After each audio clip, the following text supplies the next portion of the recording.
안녕하세요. 저는 얼마 전 시댁 식구들의 욕심으로 남편과 이혼하고 지방에서 홀로 아이를 키우고 있는 40대 평범한 여성입니다. 오늘 제가 이렇게 사연글을 보내게 된 건 정말 욕심만 가득한 시댁 사람들의 진짜 모습을 많은 사람들에게 알려드리고 싶어서예요. 남편과 저는 평생을 지방에서 살아온 토박이들이에요. 그러니 각자의 부모님들도 같은 지방에서 사시고 계시죠. 남편과의 결혼은 그냥 정해진 순서에 따른 결과였다고 생각해요. 물론 결혼이라는 건 좀 더 신중해야 하는 게 당연하지만 다르게 보면 여러 가지 상황이 충족되어야만 가능한 일이니 결혼할 상황이었다고 볼 수도 있죠. 솔직히 결혼할 때 시부모님을 보고 이 결혼이 나쁘지 않겠구나 싶기도 했었어요. 그만큼 괜찮은 분들이셨거든요. 그렇지만 문제는 그분들이 아니더군요. 바로 남편의 누나들이 문제였어요. 위로 10살 그리고 8살 차이가 나는 두 신우들이요. 제가 남편과 동갑이었으니 신우들과 저도 똑같이 나이 차이가 났어요. 그리고 첫 만남도 무척 인상적이었죠. 아가씨가 우리 동생이랑 결혼할 사람? 만나서 반가워요. 난 첫째 누나예요.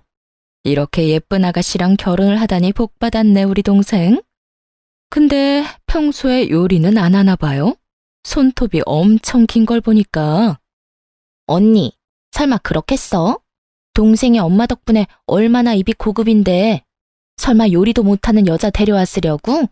근데 공장에서 일한다는데 괜찮겠어요? 우리 동생 아침에 식사 안 하면 안 되는데 공장 다니면 일찍 나가야 해서 밥 차릴 수 있으려나 모르겠네. 신우들의 말에는 뾰족한 가시가 있었어요. 듣고 있는데 벌써부터 피곤하더군요. 그렇지만 제가 시누이들과 같이 살 것도 아니고 크게 문제 없을 거라 생각했어요. 시누들이 말하는 것만큼 남편이 유별나거나 그런 걸 요구한 적은 없었거든요. 솔직히 저도 당하고만 있는 성격은 아닌지라 만약 당연하게 그런 걸 요구했다면 당장이라도 박차고 나왔을 거예요. 지금 마음으로는 그때 그렇게 박차고 나왔더라면 나이 들어서 그런 마음고생은 안 했어도 됐지 않을까 싶은 마음이 들기도 하지만 그것도 제 팔자겠죠. 어쨌든 저희 결혼은 생각보다 순탄하게 흘러갔어요. 남편은 당시에 작은 회사에서 일하고 있었고 저는 공장에서 생산직으로 일하면서 열심히 생활을 이어나갔죠. 제 예상대로 신우들과 만나는 일은 그리 많지 않았어요. 대신 시부모님과는 자주 만났었죠. 직장 일로 바쁜 저희들이 끼니를 잘 챙기지 못할까봐 항상 걱정하던 시모는 저희를 시부모가 운영하는 음식점에 항상 불렀어요. 시부모는 당시에 그 지역 주민들에게 인기가 많은 음식점을 운영하고 있었거든요. 그걸로 돈도 많이 버셨고 가게도 확장을 고민할 정도의 상황이었어요. 일주일에도 몇 번씩 남편과 저는 시부모의 가게에서 식사를 하고 담소도 나누고 좋은 시간을 보냈어요. 신우들과 만날 일도 크게 없었으니 마음도 편했죠. 시부모님들은 대화를 하면 할수록 좋은 분이었어요. 두 분도 함께 일을 하시는 상황이라서 그런지 모르겠지만 저희가 맞벌이로 힘든 상황을 모두 이해해 주시더라고요. 그리고 저희 결혼 후에 시부모님 가게도 본격적으로 입소문을 타기 시작하면서 바빠지기 시작했어요. 그래서 밥 먹으러 가는 것도 굉장히 죄송스러울 때도 있었거든요. 그럴 때는 주말에 시모를 위해 일을 도와드린 적도 많았어요. 제가 결혼 3년 차쯤 됐을 때 시부가 가게 쉬는 날 저희를 불렀어요. 집에 갔더니 시부모와 신우까지 모두 앉아 있었죠. 무슨 일인가 싶었는데 시모 입에서 나온 말들은 저희를 심란하게 만들었어요. 얘들아, 요즘 우리 가게가 많이 바빠. 그래서 직원을 뽑으려고 하는데 사람 뽑기 전에 우리 가족들 중에 원하는 사람들이 있는지 물어보려고 불렀다. 너희들한테는 굳이 우리가 하는 일 물려줄 생각은 없었는데 가게가 잘 되니 욕심이 나는 것도 사실이야. 너희들이 좋은 직장에서 일을 하고 있다면 이런 말도 안 했을 텐데 지금 큰애랑 작은애 둘 다 쉬고 있지 않니? 돈 벌 생각으로 직원으로 들어올 생각은 없어? 시모의 말에도 일리는 있었어요. 장사가 어느 순간부터 잘 되기 시작하니 좀 아까웠겠죠. 그런데 그것만 보고 덤비기에는 무척 힘든 일이었어요. 옆에서 봐왔으니 더 잘 알 수밖에요. 일찍 일어나서 밑준비를 해야 하는 건 물론이고 늦게까지 있어야 하는 그 일들을 섣불리 시작하기에는 다들 마음이 가지 않았을 거예요. 게다가 큰 신우는 전업주부고 작은 신우도 파트타임으로 일을 하고 있었으니 누구 하나 맡아 하기를 꺼리는 눈치더라고요. 저는 생산직으로 일하고 있으니 해당 사항 없다고 생각해서 저는 그냥 가족회의에 참석하는 느낌으로 듣고 있었어요. 엄마 마음은 이해하는데 굳이 그렇게까지 해야 돼요? 그래봐야 조그만한 가게고 잘 돼봐야 거기서 거기지. 그리고 나는 엄마도 알다시피 박서방이 좀 예민하잖아. 반찬 냄새 묻혀서 집에 들어가면 얼마나 난리를 치겠어요? 큰 신우의 말을 듣던 시모가 작은 신우를 쳐다봤어요. 우리도 안 돼요. 엄마 생각해봐요. 나 파트타임으로 일도 하고 그 뒷시간은 애들 봐야 해서 또 바쁘고. 그리고 나처럼 약한 사람이 힘든 가게 일을 어떻게 해? 아무리 봐도 나한테는 무리예요. 그러면 아무도 안 하겠다는 거냐? 그러면 올케 가면 되지. 공장 다니는 것보다는 엄마네 집에서 일하는 게 훨씬 낫지 않아? 갑자기 저한테도 화살이 돌려지자 저도 당황했어요. 저는 그래, 올케. 그게 좋겠네. 어차피 공장 일도 힘들잖아. 그럴 거면 그냥 어머니 도와서 일하면 딱 될 것 같은데. 공장에서 일한다고 돈 많이 주고 그런 거 아니잖아. 그리고 가족끼리 일하는 게 얼마나 편한데 그렇게 해줄 거지? 거의 반강제로 떠밀다시피 저를 설득하려 하더군요. 솔직하게 말해서 저는 싫었어요. 공장 일을 엄청 좋아해서 한 건 아니지만 그 일이 이미 익숙했고 무엇보다 시댁이잖아요. 아무리 좋은 사람이라도 모르는 사람과 일하면 트러블이 생기는데 시부모님과 같이 일하면 그런 일이 생겼을 때 풀 수 있을 상황도 아니고 모조리 제가 감당해야 한다는 게 너무 싫었거든요. 그래서 저도 거절의 말을 꺼냈어요. 형님, 잘 다니는 직장을 그만두는 것도 이상하잖아요. 게다가 어머님 일하시는 거 보니 가벼운 마음으로 시작해도 될 일도 아니고. 그러니까 올케가 제격이지. 결혼한 지 얼마 안 됐으니까 빨리 가족이 돼야 하잖아. 그러면 같이 일하는 게 최고야. 올케라면 믿고 맡길 수도 있어서 더 좋지. 생각해봐. 공장이 얼마나 힘든데. 조금만 더 늙으면 그 일 못할걸? 근데 우리 엄마 봐. 아직까지 얼마나 정정하셔? 그러니까 제발 올케가 맡아줘, 응? 큰 신우와 작은 신우가 말을 꺼낼수록 시모의 얼굴에 기대감이 마구마구 생기더군요. 그걸 보니 차마 못하겠다는 말도 못하겠더라고요. 시부모님이 나쁜 사람들이었으면 절대로 하겠다고 하지 않았을 텐데 워낙 자상하고 또 신중하신 분들이라 결국 제가 하기로 결정했어요. 그리고 신우들이 내게 일을 떠맡긴 것을 제외하면 그 말에 틀린 말은 없었으니까요. 공장에서 일하는 게 힘든 것도 사실이고 늙어서까지 하기에도 나쁜 직업이라는 것도 맞는 말이니까. 알겠어요. 그럼 제가 맡을게요. 제 입에서 그 말 한마디 나오기만 기다렸는지 신우들이 엄청 좋아하더군요. 물론 겉으로 티는 내지 않았지만 그렇게 제가 시부모 가게에서 일하기로 하고 가족회의가 끝났어요. 신우들은 귀찮은 일 제게 떠넘기고 기뻤는지 고맙다며 난리도 아니었어요. 그렇게 저는 시모, 시부와 함께 가게 일을 하게 됐어요. 처음 1년은 정말 무슨 일인가 싶을 정도로 일이 힘들어서 정신이 없었는데 그것도 익숙해지면 다 같은 일이라 그런지 점차 몸에 더 익어서 괜찮아지더군요. 그렇게 2년, 3년이 지나자 시모는 제게 가게 주력 메뉴의 레시피도 알려주고 점점 더 중요한 것들을 알려주기 시작했어요. 솔직하게 말해서 그냥 가게 도와주는 일이라고 시작했는데 시모가 점점 더 중요한 걸 알려줄 때마다 의아하게 생각하긴 했어요. 게다가 가게가 더 잘 되기 시작해서 확장을 한 뒤에는 생각보다 가게 값어치가 꽤 있다는 걸 깨닫기도 했고요. 어머님, 그런데 진짜 저한테 가게 레시피 다 알려주셔도 돼요? 응? 그게 무슨 소리야? 가게가 너무 잘 되잖아요. 이거 다음 사장한테 알려줘야 하는 거 아니에요? 왜, 그때 저희한테는 가게에서 일할 사람 찾는다고 하셔서. 아, 그거 말이지? 그때는 그랬지. 잘 될 거라는 보장도 없고, 그게 될 거라는 보장도 없었으니까. 그때는 그냥 직원 뽑는다고 말한 거였지. 그래도 가족 중에 할 사람이 있으면 내가 가진 거 다 알려줄 생각이긴 했어. 음식 솜씨라도 가지고 있으면 어디 가서 굶어 죽진 않을 테니까. 그리고 가게가 잘 되면 나랑 같이 일하는 사람한테 가게 물려줄 생각도 했었고. 가게를 물려줘요? 그래, 이렇게 잘 되는 가게 이왕이면 가족이 이어받아서 하면 좋잖니? 그때는 이렇게 확장까지 할 정도로 잘 될지 몰랐다만, 그래도 네가 해준다고 해서 얼마나 다행인지 몰라. 내가 무슨 일이 생겨도 이제는 네가 사장이 되어 이끌어가면 되니까. 이 정도 규모면 부족함은 없이 살 수 있을 테고. 저는 시모의 말에 깜짝 놀랐어요. 뒤를 이어받으라는 말이 사장이 되라는 말이라고는 생각도 못했으니까요.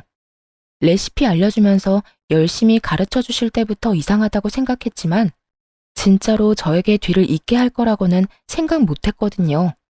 시모의 말에 마음이 좀 뭉클해졌어요. 그래서 저도 더 열심히 가게 일에 힘썼어요. 그런데 그 이야기를 듣고 몇 주 뒤에 큰 신우가 저한테 잠시 밖에서 만나자고 하더군요. 저는 가게로 오라고 했지만 시모 있는 데서는 하기 힘든 이야기라길래 저도 무슨 이야기를 하려나 싶어 큰 신우를 만나러 갔어요. 약속 장소에 도착했더니 큰 신우가 굉장히 화가 난 얼굴로 저를 기다리고 있더군요. 무슨 기분 나쁜 일이라도 있었나 하는 마음으로 말을 걸었는데 큰 신우가 대뜸 저한테 소리를 빽 질렀어요. 옳게, 어떻게 그럴 수가 있어? 네? 엄마 가게 말이야. 엄마가 올케한테 가게 물려주겠다고 했다며? 아니, 어떻게 그 가게를 올케한테 물려준다 그래? 뜬금없는 신우 말에 어이가 없는 건 저였어요. 애초에 두 딸한테 기회를 먼저 준 게 시모였고 그거 귀찮고 싫다고 저한테 떠밀었던 게 신우들이었으니까요. 그런 건 원래 딸들이 물려받는 게 당연하지. 어떻게 엄마랑 일하면서 그런 짓을 해? 아무리 돈에 눈이 멀어도 그렇지. 가게를 홀라당 가져갈 생각을 하냐고. 설마 그거 노리고 그때 일하러 들어가겠다고 한 거였어? 그때부터 작정했던 거냐고. 형님께서 무슨 이야기 하시는지 잘 모르겠네요. 그때 시어머니 밑에서 일하라고 등 떠밀었던 건 형님이잖아요. 그래서 제가 일 그만두고 들어가게 된 거고. 기억 안 나세요? 그랬긴 했지. 그렇지만 그때는 그냥 직원이었지. 그 가게 물려받는다는 거 알았으면 내가 했을 거야. 듣고 보니 참으로 욕심이 가득한 말이었어요. 그걸 숨길 생각도 없어 보였고요. 형님, 제가 하겠다고 한 게 아니라 어머님이 그렇게 정했다고 하신 거니까 어머님한테 여쭈어 보세요. 저한테 이러시는 거 시간 낭비고 서로 기분만 나빠질 뿐인 거 아시잖아요. 그 가게가 지금 당장 내 것인 것도 아닌데 왜 저한테 이렇게 화를 내는지도 모르겠고 이 상황 자체가 정말 어이없다고 생각하거든요. 제 말에 큰 신우가 새침한 표정으로 묻더군요. 그래, 그럼 내가 엄마한테 직접 이야기할게. 어떤 결과가 나오더라도 나한테 원망은 갖지 마. 큰 신우가 그 자리에서 시모에게 전화를 걸었어요. 스피커폰으로 전화를 거는 걸 보니 제 딴에는 시모가 딸한테 사장 자리를 물려줄 거라고 철석같이 믿고 있는 것 같더군요. 그렇지만 그렇게 될 리 없다는 걸 저는 잘 알고 있었어요. 여보세요? 네가 웬일이냐 이 시간에? 엄마, 다른 게 아니라 하나 물어보려고 전화했어요. 혹시 올케 말고 나한테 가게 물려줄 생각은 없어요?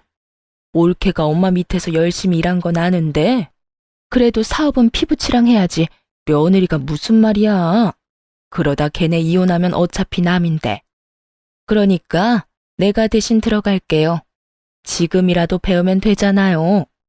선 넘는 발언도 서슴없이 하는 큰 신우를 보며 저는 고개로 쯧쯧 혀를 찼어요. 왜냐면 저는 시모가 무슨 생각을 하는지 정확하게 알고 있었거든요. 음식점 사장이 애들 장난질이야? 가게 사장이 될 기회를 걷어찬 건 너희들이었어. 그런데 이제 와서 뭐? 나는 가게 소중하게 생각 안 하는 너희들한테 내 가게 맡길 생각 없다. 그리고 네가 가게에 대해서 뭘 알아? 여태껏 엄마 가게에 와서 도와준 적도 한 번이 없는 것이 무슨 가게 일을 넘겨받겠다고 난리야. 바쁘다는 동안 와서 도와준 건 네 올케뿐이었으니 가게는 며느리한테 물려주는 게 당연한 일이야. 네 아버지도 그렇고 나도 그렇고 며느리를 예비 사장으로 이미 확정했으니 다음부터 이런 일로 시끄럽게 굴지 마. 냉정한 시모의 말에 놀란 건 큰 신우였어요. 큰 신우는 시모가 딸이 아닌 며느리에게 가게를 물려준다는 게 도통 이해가 되지 않았나 보더라고요. 시모 성격을 전혀 생각지 못한 거였죠. 제가 옆에서 일하며 지켜본 바로는 성실한 자세, 책임감, 가게에 대한 관심, 딱 이 세 가지가 예비 사장의 덕목이었거든요. 가족 회의에서 모든 가족이 모인 상태에서 이야기를 꺼낸 것도, 일부러 예비 사장 이야기를 꺼내지 않은 것도 모두 시모의 계획이었어요. 관심도 없는 사람에게 자리를 물려줘서 파산에 이르게 하느니 차라리 관심 있는 사람을 지원해줘서 가게를 잘 유지하고 싶었던 거죠. 그걸 모르고 그저 혈연이라는 이유만으로 가게 사장 자리를 탐낸 큰 신우가 시모에게 한 소리 듣는 건 당연한 순서였고요. 엄마, 앞으로 잘하면 되잖아. 옳게도 하는 걸 내가 못할 리도 없고. 그 문제가 아니라고 했지? 이미 며느리한테 가게 비법 다 알려줬으니 내 손 떠난 일이야. 그러니까 너도 더 이상 관심도 없는 가게 일에 관심 끊어. 하라고 할 때는 언제고 난리를 치더니만 왜 이제 와서 아깝냐? 그런 욕심 가득한 마음으로 가져갈 수 있는 게 아니다. 결국 제 앞에서 시모에게 망신당한 신우는 저를 한번 째려보더니 휙 돌아가 버리더군요. 저는 떠나는 큰 신우 등을 보며 상냥하게 말했죠. 살펴가세요, 형님. 멈칫하더니 돌아선 큰 신우 얼굴에 짜증이 가득하더군요. 그 뒤로 큰 신우는 가게에 대한 이야기를 한 적은 없지만 그 외의 일로 저를 타박하기 시작했어요. 눈에 가시처럼 여기는 게 고스란히 보였죠. 제가 아무 반응 없이 받아줬더니 선을 넘더라고요. 옳게도 참 너무하지. 욕심이 아무리 많아도 이러는 건 아니지 않아? 다들 그렇게 생각 안 해? 막말로 그 가게가 어째서 피 한 방울 안 섞인 며느리 손에 들어가야 하냐고. 다른 가족들이 모두 있는 곳에서 그렇게 말했다가 결국 시모 귀에 그 이야기가 흘러들어갔어요. 큰 신우가 저를 돈 욕심내는 나쁜 며느리라고 소문내고 다니는 바람에 시모가 화가 많이 났죠. 사실대로 말하자면 큰 신우가 저한테 나쁘게 하도록 일부러 놔뒀어요.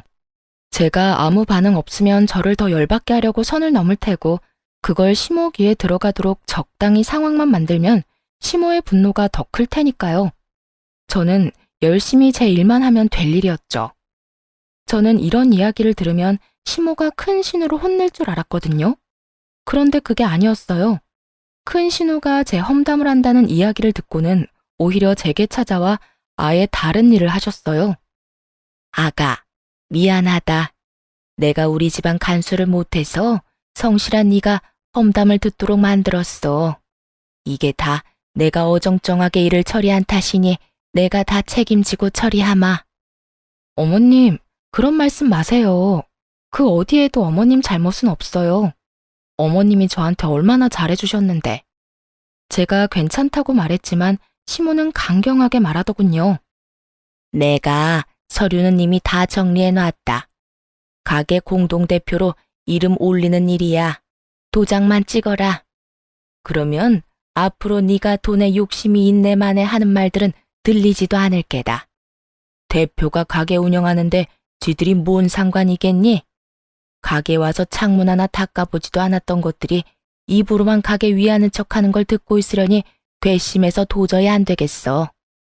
시모와 함께 가게 공동대표를 제안하시더군요.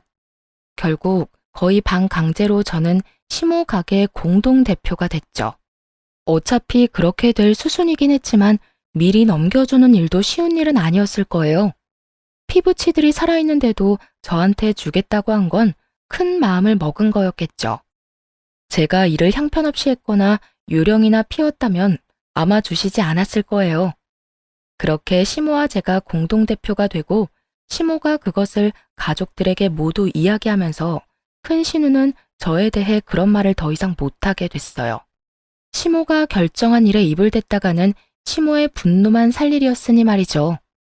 그렇게 가게 일도 마무리됐고 그 사이에 안 좋은 일들도 몇 있긴 했지만 그럭저럭 잘 지냈어요.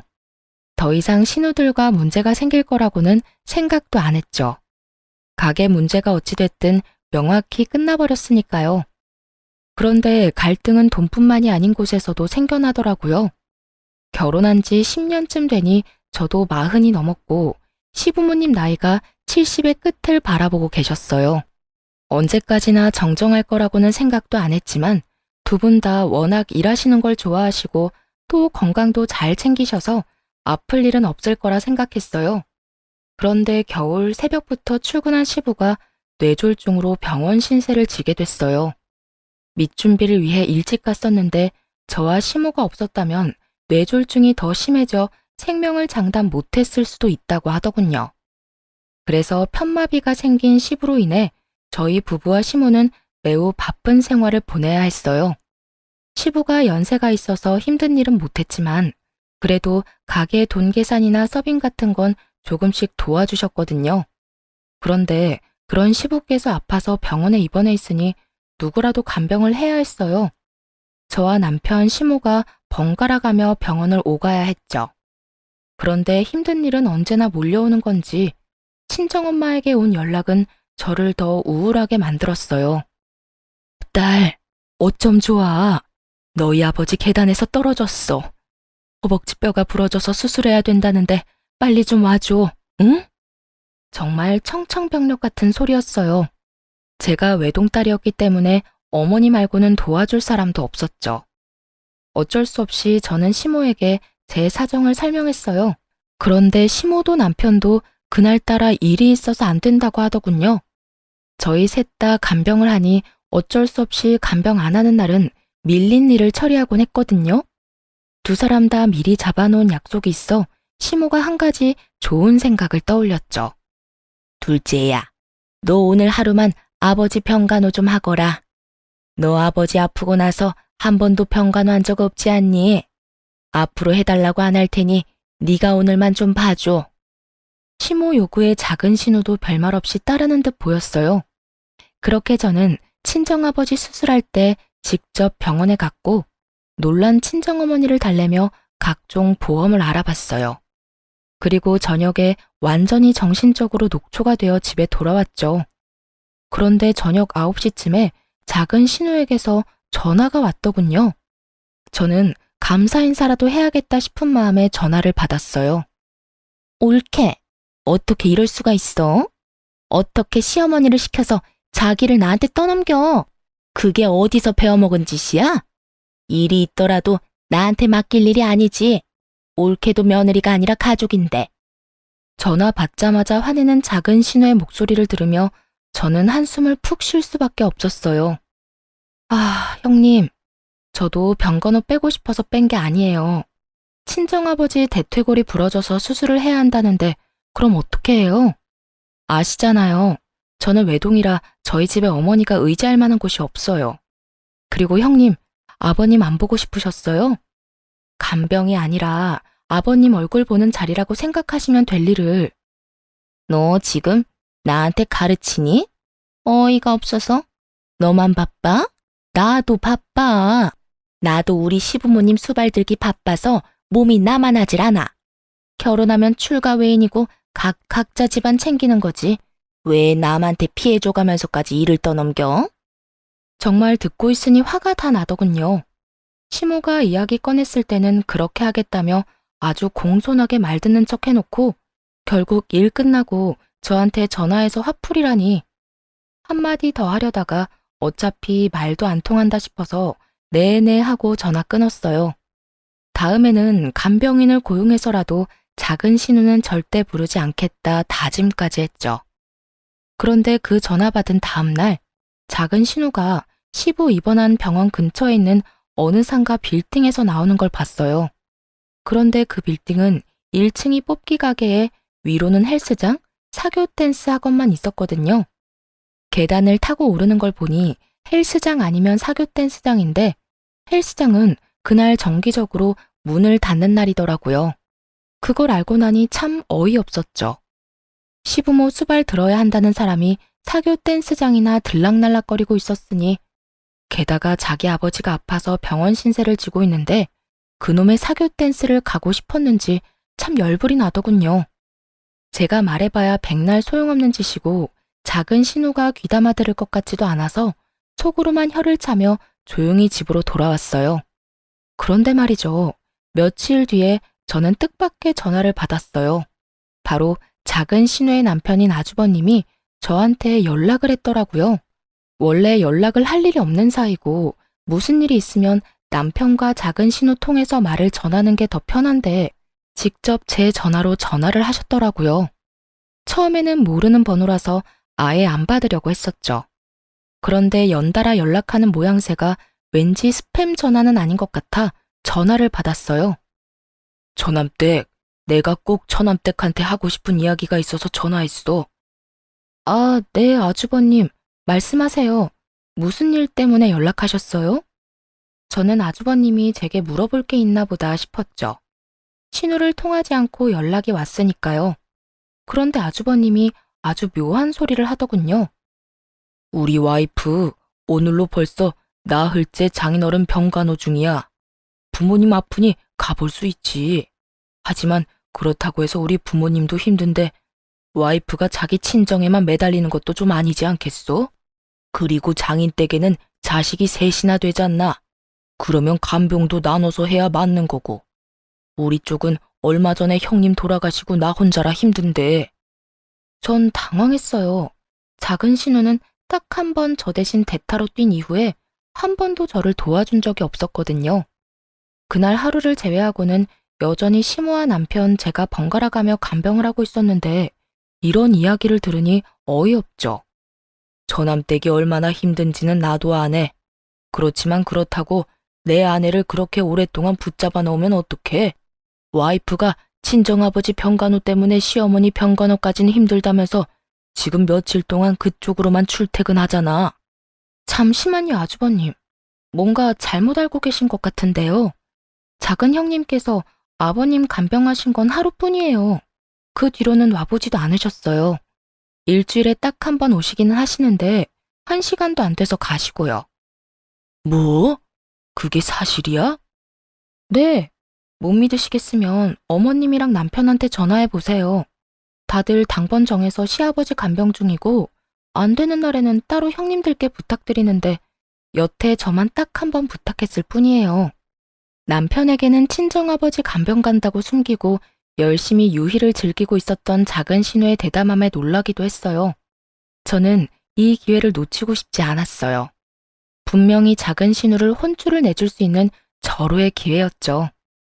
아주버님, 제가 말씀드리기 좀 조심스러운 일이 있는데요. 사실 아버님 병원 근처에서 작은 형님을 뵌 적 있었어요. 그게 사교 댄스 학원을 다니시던데요. 사교 댄스? 충격을 받은 아주버님은 아무 말도 못하더군요. 어딘지 알려드릴까요? 한번 찾아가 보시면 될 것 같은데. 결국 아주버님의 성화에 사교 댄스 주소를 알려줬고 이틀 뒤에 난리가 났죠. 작은 신우가 아주버님한테 탈탈 털린 채로 시댁으로 왔거든요. 무슨 이야기인지는 말도 안 하고 저만 끊임없이 노려보더군요. 옳게. 어떻게 그럴 수 있어? 우리 남편한테 그런 말하면 내가 곤란해질 거라고는 생각도 안 한 거야? 남편이 나한테 얼마나 화가 났는데 왜 그런 쓸데없는 말을 해서 이 난리를 피워? 느닷없이 저에게 화를 내는 작은 신우를 보며 저는 억울하다는 표정으로 말했죠. 작은 형님, 제가 뭘 어떻게 했다고 이러세요? 저도 피해자예요. 아주버님이 저한테 전화와서 엄청 혼내시는데 그럼 제가 하지도 않은 일로 욕을 먹어야 한다는 뜻이에요? 그리고 제가 뭘 알려드렸던 그게 거짓말도 아니고 제가 본 그대로 말씀드렸을 뿐인데 저한테 이러시면 곤란하죠. 아니 이게 다 무슨 말이야? 도대체 뭐 때문에 박서방이 그렇게 화가 났어? 둘째 네가 말해봐라. 작은 신우는 시모 눈치를 보더니 입술을 꽉 닫아버리더군요. 시모가 작은 신우를 보더니 이번에는 저에게 눈빛으로 물어보더라고요. 저는 아는 그대로 말해줬죠. 아주버님이 저한테 전화와서 작은 형님을 왜 자꾸 부르냐고. 벌써 며칠째 장인어른 병간호 하느라 시어머니 병간호는 하지도 않는다며 저한테 너무하다고 화를 내셨어요. 그래서 제가 무슨 소리 하시냐. 작은 형님은 딱 한 번 나 대신 병간호 해준 거 말고는 병간호 한 적 없다고 말씀드렸죠. 작은 형님이 어디 가시는지 궁금해하시길래 제가 본 그대로 사교 댄스 학원에 다니시는 것 같다고 말씀드렸을 뿐이에요. 뭐? 야, 너희 아버지 핑계대고 지금 탱자탱자 놀았어? 그것도 사교 댄스? 네가 정신이 나갔네, 정신이 나갔어. 그런 주제에 올케가 하루만 네 아버지 간병해달라는 거 가지고 그 난리를 쳤어? 시어머니도 친정아버지도 너한테는 사교 댄스보다 못하다 이거야? 모든 걸 알아버린 시모가 작은 신우의 등짝을 후려째더군요. 속이 어찌나 시원하던지. 작은 신우가 저를 노려봤지만 뭐 어쩌겠어요. 자기가 뿌린 대로 거둔 것을. 솔직하게 말해서 작은 신우가 그렇게 난리만 안 쳤어도 신우가 사교 댄스 다닌다는 건 말 안 했을 거예요. 그러게 마음을 좀 곱게 쓸 것이지. 어쨌든 이 일 이후로 작은 신우는 남편에게도 밉보이고 어머니에게도 한 소리 들은 후로 본인 시어머니 수발에만 전념하며 지냈어요. 시모가 친정아버지 병간호 될 생각도 하지 않고 시어머니나 모시라고 하면서 앞으로 2번 다시 친정 핑계대고 거짓말로 속이지 말라고 큰 소리를 치셨죠. 결국 이 2사건으로 저와 신우들의 관계는 완전히 틀어졌어요. 대신 시모와의 관계는 돈독해졌죠.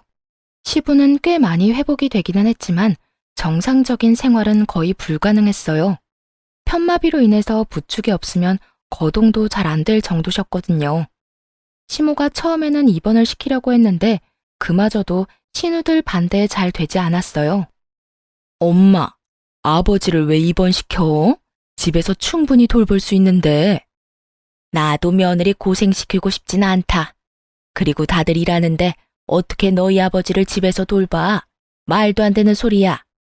왜 말이 안 돼? 내가 복지센터에 상담해봤어. 주간 보호라고 낮 동안 어르신들 봐주는 거 있대.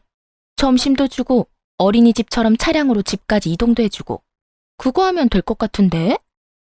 형님, 그런데 그것도 돈이 좀 들던데 거기에 드는 비용은 셋이서 나누면 될까요? 솔직히 당장 집에서 내내 시부를 보라는 것도 아니니 그 정도는 이해하고 넘어가려고 했어요. 어차피 3남매이니 셋이서 나누면 돈도 얼마 안 될 테고 좀 힘들긴 하겠지만 퇴근하고 조금만 시간 보내면 잠자는 시간일 테니까요. 그런데 신우들이 그 돈을 절대 못 준다며 버티더군요. 그 이유가 더 웃겼어요. 올케, 정말 욕심이 끝도 없네. 올케가 어머니 가게 물려받을 건데 왜 우리까지 책임을 떠안아야 해? 막말로 부모님 재산이 저 가게 하나인데 그거 가져가면서 부모님 모시는 것도 우리한테 맡기려고 한 거야? 가게를 가져갈 거면 책임도 같이 져야지. 그러면서 돈은 절대 못 준다며 버티더군요. 저는 답답해서 남편에게 말했어요. 형님들이 주간보호 비용도 저희한테 다 내라고 한다고 말이죠. 그런데 남편 말이 더 웃겼어요. 누나들 말 틀린 거 하나 없지. 솔직히 당신이 가게 물려받으면 우리 부모님 재산 다 물려받는 거랑 똑같은데 왜 누나들이 돈을 내야 해? 당신 돈도 잘 버는데 당신이 내면 되잖아. 지금 나더러 아버님 수받들면서 돈까지 내라고? 가게 물려받았다고? 그 가게 물려받기 싫다고 난리치던 사람들이 형님들이야. 게다가 가게 물려주신 것도 어머님 뜻이었고 내가 달라고 졸라서 받은 것도 아닌데 왜 내가 모든 걸 책임져야 하는데. 나도 돈 못 내. 그러니까 집에서 아버님 모시자. 그러면 되겠지? 열받은 제가 그렇게 말하자 남편은 남의 집안 사정처럼 그럼 그렇게 하던가 하며 코웃음을 치더군요. 남편은 제가 왜 그런 말을 했는지 눈꼽만큼도 이해를 못하고 있더군요. 뭐 놔뒀어요. 어차피 나중에 피 볼 건 남편인 게 뻔했으니까요. 저는 남편에게 그렇게 말하고 시부를 집에서 돌보기로 했어요. 그리고 남편과 시모가 있는 앞에서 말했죠. 어머님, 저희 사정상 아버님을 집에서 모셔야 할 것 같아요. 그런데 가게를 닫을 수는 없으니 제가 일하는 동안은 어머님이 아버님을 모셔주시고 제가 퇴근하는 시간부터는 제가 아버님을 모실게요. 그럼 아들, 너는 어떻게 할 거냐? 네? 제가 왜요? 저 일하느라 바빠요. 그럼 며느리는 일 안 하고 쉬니? 너는 주말에 아버지 보면 되겠구나. 그리고 나 힘들 때 틈틈이 도와주고. 역시나 공정한 시모가 그렇게 남편의 역할까지 정해주고 시부의 집 간병이 시작됐어요. 처음에는 어떻게든 굴러갔지만 시간이 지날수록 힘에 부처하는 게 보이더군요. 특히 연로하신 시모의 컨디션이 나빠지기 시작하자 남편이 불려가는 일이 많아졌어요. 결국 시모의 부름이 감당이 안 된 남편이 저에게 화를 내기 시작하더군요. 당신은 도대체 책임지지도 못할 일을 왜 시작한 거야? 내가 당신보다 더 많이 아버지 얼굴 보고 있는 건 알아? 그게 뭐 잘못됐어? 그리고 억울한 척 하지 마. 내가 당신보다 더 많이 아버님 수발 들고 있거든? 수발만 들어. 집안일에 육아에 가게일까지 내가 다 하는데 당신이 뭐가 그렇게 못마땅해. 그리고 당신이 당신 부모님 간병하는 게 무슨 잘못이야?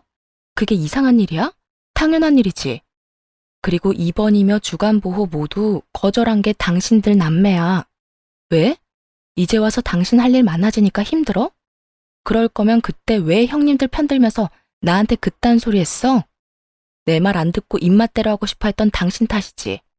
그래서 나 엿먹으라고 이랬어? 내가 당신을 괴롭힌 게 아니라 당신이 스스로 제 무덤 파고 들어간 거겠지. 지금 그걸 말이라고. 됐어. 다 때려치우고 당신 가게 그만둬. 내가 회사 그만두고 가게 일할 테니까. 갑자기 그게 무슨 소리야? 당신이 왜 회사를 그만두고 가게를 해? 진짜로?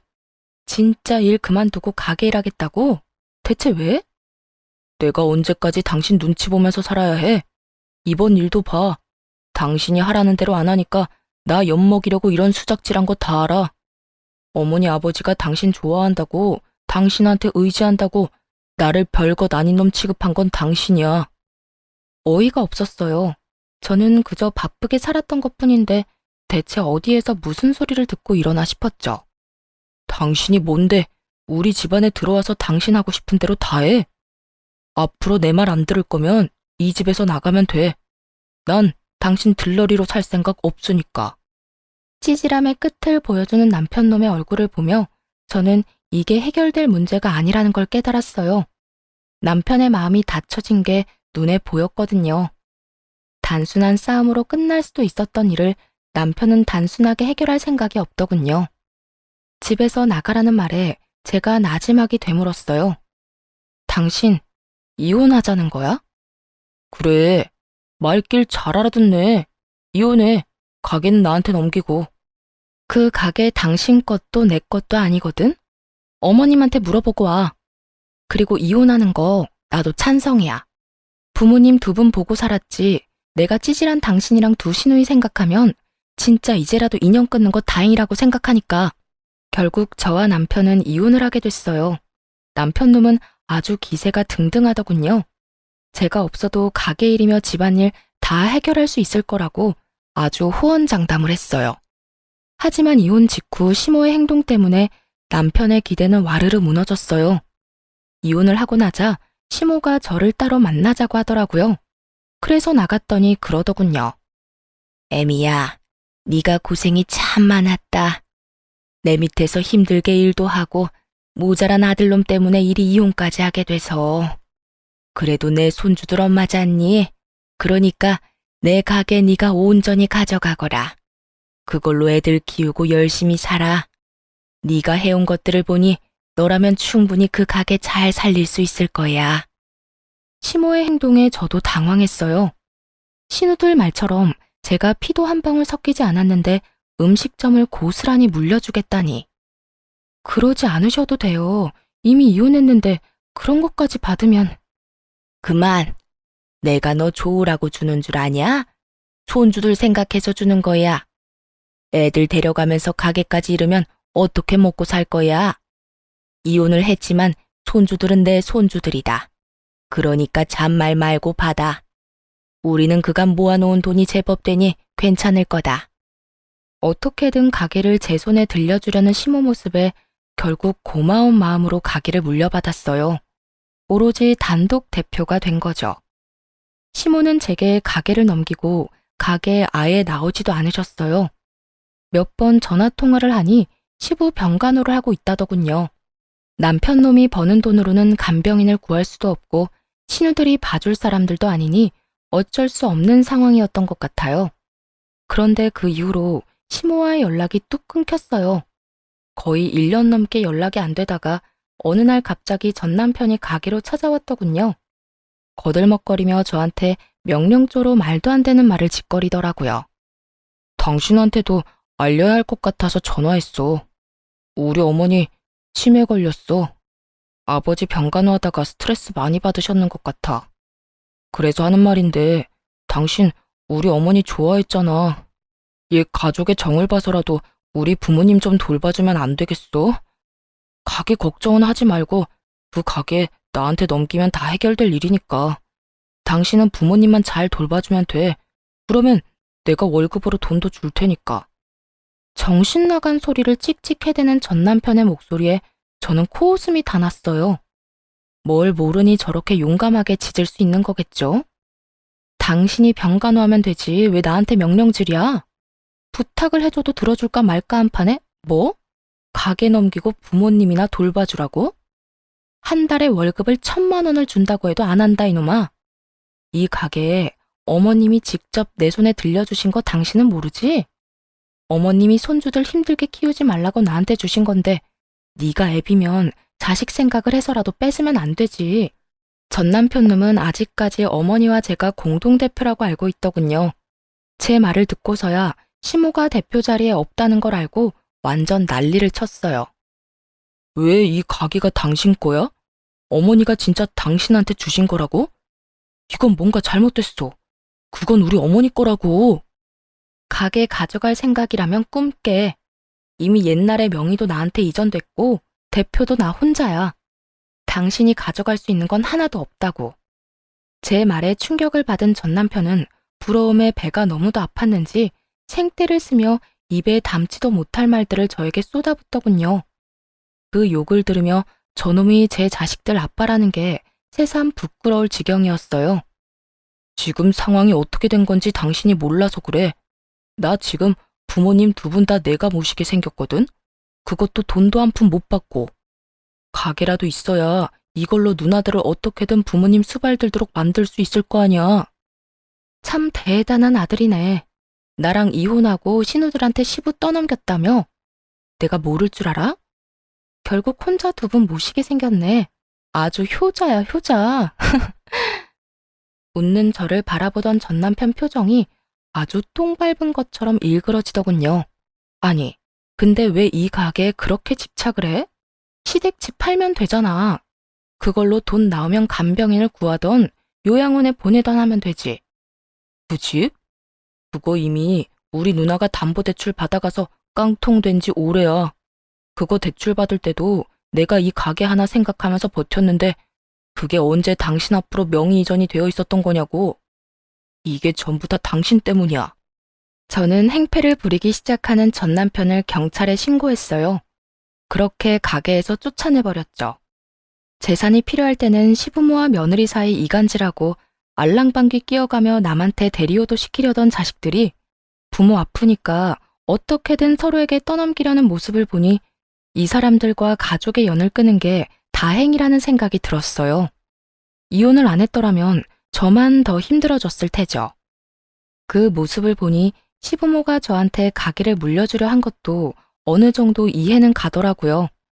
시모에게는 자식이나 다름없는 가게인데 자식들 성정을 알고 있으니 오래가지 않아 헐값에 팔아버릴 거라는 걸 예상한 건지도 몰라요. 이들을 보면서 정말 간절하게 느낀 게 있다면 제 자식들만큼은 절대로 저런 짓 하지 않도록 교육을 단단히 시켜야겠다는 거였어요. 눈앞에 시기와 질투에 눈이 멀어 가족으로 받아들였던 이를 내쫓는 것도 모자라서 늙은 부모를 모시기도 싫어하는 사람들처럼 만들고 싶지는 않거든요. 그래도 다행인 건 이혼하고 힘든 상황에서 저희 아들, 딸 둘 다 의젓하게 잘 자라고 있다는 거겠죠. 더 커서 어른이 되면 저한테 효도를 하겠다며 일하며 자신들을 위해 희생한 어머니가 가장 자랑스럽다고 말하는 아이들 덕분에 오늘 하루도 살아갈 맛이 나는 것 같네요. 여태껏 앞만 보고 달렸어요. 목표라고는 그저 어떻게든 잘 살겠다는 막연한 것만 가지고 살았는데 이혼을 하고 나서야 현실적으로 와닿는 것 같아요. 집안을 지탱해야 하는 가장의 무게와 아이들을 잘 키워내야 한다는 엄마의 마음이 저를 더 노력하게 만든 것 같네요. 앞으로도 진심을 다해 아이들을 위해서 살 생각이에요. 글이 길어졌네요. 지금까지 제 사연 들어주셔서 감사합니다.